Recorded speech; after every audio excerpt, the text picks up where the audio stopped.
তাসবিহ দিয়ে জিকির করা কি বিদআত? রুকু থেকে সোজা হয়ে কতখানি সময় দেরিতে দাঁড়িয়ে থাকতে হয়? ইমাম যখন নামাজ শুরু করে দেয় তখন মুক্তাদির কি এই অবস্থায় সানা, আউযুবিল্লাহ, বিসমিল্লাহ পড়তে হয় কিনা? শ্বশুরবাড়ি থেকে খুশিতে কিছু দিলে কোনো গুনাহ হবে কিনা?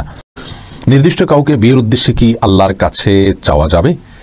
নামাজ শেষ করে শুয়ে শুয়ে সূরা মুলক বা সকাল সন্ধ্যার দোয়া বা জিকির করা যাবে কিনা? করেছেন লোন নিয়ে বাড়ি বানানো সম্পর্কে ইসলাম কি বলে? বলেছেন ইমানদার মহিলা কি ফার্মেসির মাধ্যমে ডাক্তারি সেবা প্রদান করতে পারবে?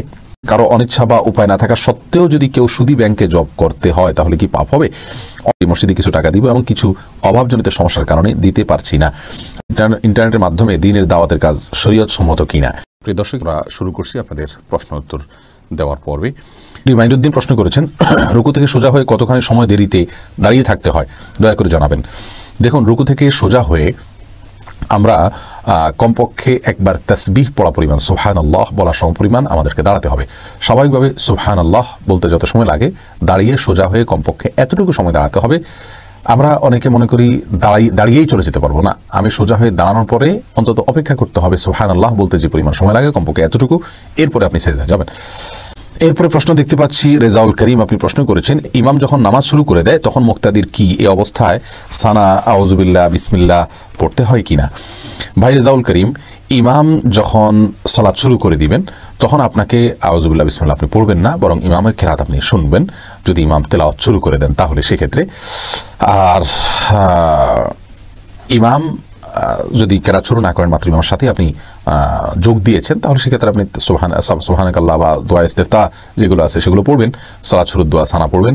কিন্তু আউযুবিল্লাহ বিসমিল্লাহ পড়বেন কিনা অনেক বলেছেন পড়বেন না, কারণ আপনার আউযুবিল্লাহ বিসমিল্লাহ এটা মূলত সূরা তেলাওয়াতের অংশ হিসাবে পড়তে হয়। যদি জাহরি সালাত হয় ইমাম যেহেতু পড়ছেন অথবা আপনি শুনবেন, আর যদি একাকী সালাত হয় তাহলে সেক্ষেত্রে আপনি সূরা ফাতিহা পড়ার শুরুতে আপনার পড়ার প্রয়োজনে আপনি অবশ্যই সূরা ফাতিহার আগে আউযুবিল্লাহ বিসমিল্লাহ পড়বেন। মোহাম্মদ আখতার নীরা, আপনি জানতে চেয়েছেন নির্দিষ্ট কাউকে বিয়ের উদ্দেশ্যে কি আল্লাহর কাছে চাওয়া যাবে? বোন মাহমুদ আখতার নীরা, নির্দিষ্ট কাউকে বিয়ে করা এটা আল্লাহর কাছে চাওয়া যেতেই পারে। আল্লাহ আমার অমুককে ভালো লাগে, আপনি তাকে আমার সঙ্গে বিয়ে দিন। তবে এই বিয়ের আগে অন্য কাউকে পছন্দ করে নির্দিষ্ট করে তাকে চাওয়া এটা কোনো অর্থবহ চাওয়া নয়, এই দোয়াটা কোনো শুদ্ধ দোয়া নয়, নিষিদ্ধ নয় এতটুকু বলবো, কিন্তু খুব বেশি প্রশংসনীয় দোয়া নয়, ভালো দোয়া নয়।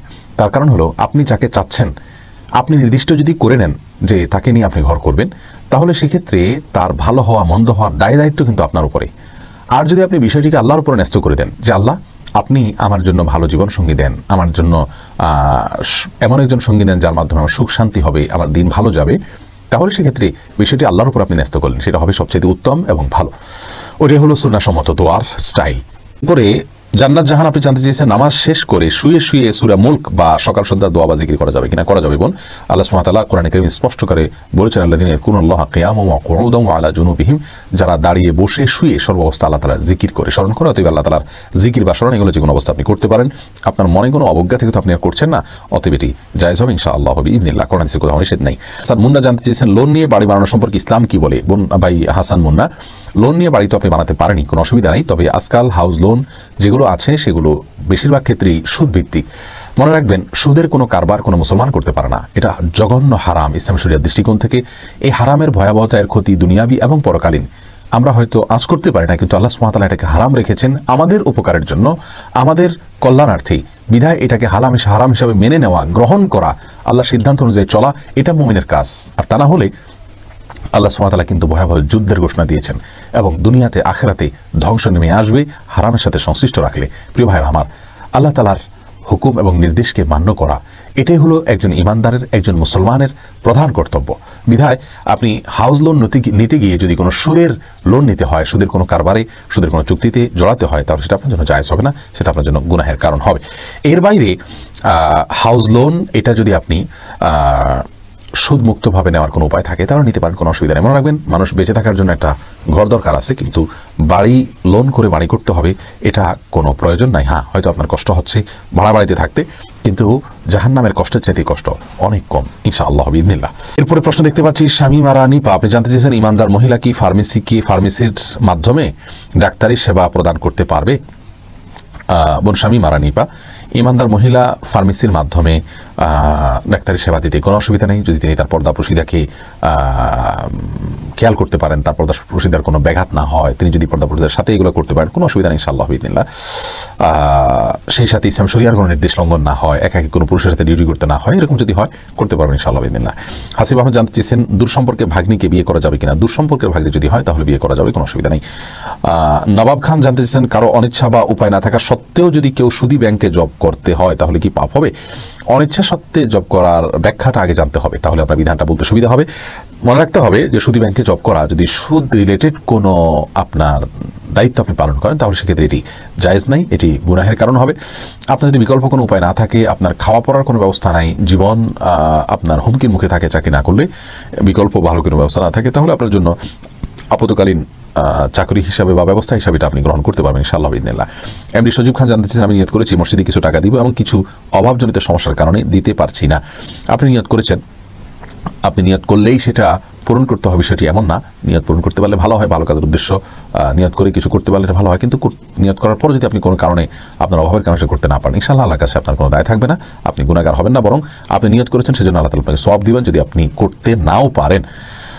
আর যদি আপনি নিয়ত নয় বরং আল্লাহর কাছে আপনি মানত করেছেন, বিষয়টি এরকম হয় তাহলে মানত আপনাকে পুরো করতে হবে, সেটা আপনি যখন সুবিধা হয় তখন করলে হবে ইনশাআল্লাহ বিইذনিল্লাহ। মোহাম্মদ ইব্রাহিম খলিল জানতে চেয়েছেন ইন্টারনেটের মাধ্যমে দ্বীনের দাওয়াতের কাজ শরীয়ত সম্মত কিনা। ভাই ইব্রাহিম খলিল, আপনি যেই মাধ্যমে ব্যবহার করেন ইসলামী শরিয়াকে বা দ্বীনকে প্রচার করবার জন্য যে কোনো মাধ্যম আপনি ব্যবহার করতে পারেন, সেই মাধ্যমটাতে বা ওই মাধ্যমটার বেসিক মাধ্যমটার মধ্যে কোনো ক্ষতিকর কিছু না থাকলে চলবে। মনে রাখবেন রাসূল করিম সাল্লাল্লাহু আলাইহি ওয়াসাল্লামকে আল্লাহ সুবহানাহু ওয়া তাআলা যখন ওয়ানযির আশিরাতাকাল আকরাবিন আয়াত নাজিল করে সবাইকে সতর্ক করার জন্য, প্রকাশ্যে দাওয়াত দেওয়ার জন্য নির্দেশ জারি করলেন, তখন তিনি সাফা পাহাড়ে উঠে গেছেন এবং সেখানে দাঁড়িয়ে সবাইকে আহ্বান করেছেন বেশিরভাগ লোককে টাচ করবার জন্য, রিচ করবার জন্য। আমরা অনলাইনে ইন্টারনেটের মাধ্যমে বেশিরভাগ মানুষকে দাওয়াত পৌঁছতে পারি, সেই স্বার্থে যদি আমরা অনলাইন ব্যবহার করি ইসলামের দৃষ্টিকোণ থেকে কোনো অসুবিধা নেই ইনশাআল্লাহু বিইذনিল্লাহ। তবে হ্যাঁ, ইন্টারনেটে বা অনলাইনে দাওয়াতি কাজ করতে গিয়ে কেউ যদি নিজে গুনাহে লিপ্ত হন এবং এই দাওয়াতি কাজ না করে তিনি অনলাইনে না ঢুকলে বরং তিনি মুক্ত থাকতে পারেন, তাহলে তার জন্য অবশ্যই জায়েজ হবে না অনলাইনে দাওয়াতি কাজ করা, কারণ দাওয়াতি কাজ করতে গিয়ে তিনি নিজেকে গুনাহের মধ্যে ঠেলে দিচ্ছেন। আল্লাহ বলেছেন কু আনফুসাকুম ও আহলিকুম নারা, আগে নিজেকে গুনাহ থেকে বাঁচাইতে হবে, জাহান্নামের আগুন থেকে বাঁচাইতে হবে, তারপরে পরিবারের লোকদেরকে বা অন্য আশপাশের লোকদেরকে বাঁচানোর প্রশ্ন আসবে। এই এমডি আরিফিন আপনি জানতে চেয়েছেন তাসবিহ দিয়ে জিকির করা কি বিদআত? ভাই আরিফিন, এটা অনেক বন্ধুরা আমাদের বলে থাকেন, তাসবিহ গতানুগতিক যে মালা পাওয়া যায় দানার, এটা ব্যবহার করে তাসবিহ পড়াকে বিদআত বলা হয়, কিন্তু আমরা বিনয়ের সঙ্গে এর সঙ্গে দ্বিমত পোষণ করছি। এটাকে আমরা বিদআত বলবো না, কারণ হলো বিদআত বলা হয় কোনো কিছুকে যখন ইসলামের কাজ মনে করে বা সওয়াবের কাজ মনে করে বা সুন্নাহ মনে করে, ইসলামের কোনো নির্দেশ মনে করে করা হয়, অথচ সেটা সেরকম না, এটাকে বিদআত বলা হয়। যেটাকে ফার্সি ভাষায় মুফতি ফয়জুল্লাহ রহমাহুল্লাহ নামে একজন বড় মনীষী ছিলেন চট্টগ্রামে, বেদাহাতের বিরুদ্ধে বড় সোচ্চার একজন মনীষী ছিলেন।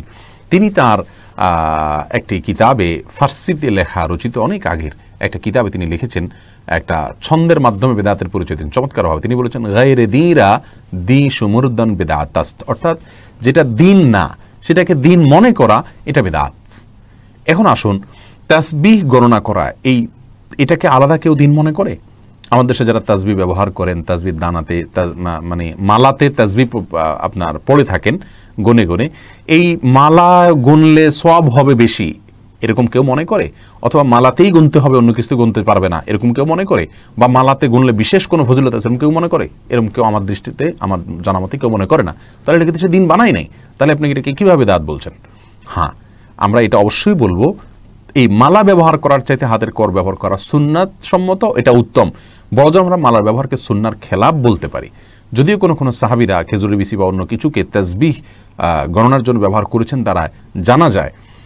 অতএব সেই হিসাবে পরিপূর্ণ আমরা এটাকে বেদাত তো বলার প্রশ্নই ওঠে না, সুন্নাহ বিরোধীও পরিপূর্ণ বলতে পারি না। তবে হ্যাঁ, নবী সাল্লাল্লাহু আলাইহি সাল্লাম বলেছেন হাতের যে করগুলো মানুষ জিকিরের জন্য ব্যবহার করে এগুলো কিয়ামতের ময়দানে উজ্জ্বল হবে, এগুলো জ্বলতে থাকবে, আলোর কাজ দিবে, বিধায় এই করের মধ্যে গুনতে পারলে সেটা ভালো। কেউ যদি এখানে স্মরণ রাখতে না পারেন, তাসবিহের মালা ব্যবহার করেন, সেক্ষেত্রে এটাকে আমরা বেদাত বলবো না, অনুত্তম বলবো বড় জোর। আল্লাহ তাআলা বোঝার তৌফিক দান করুন।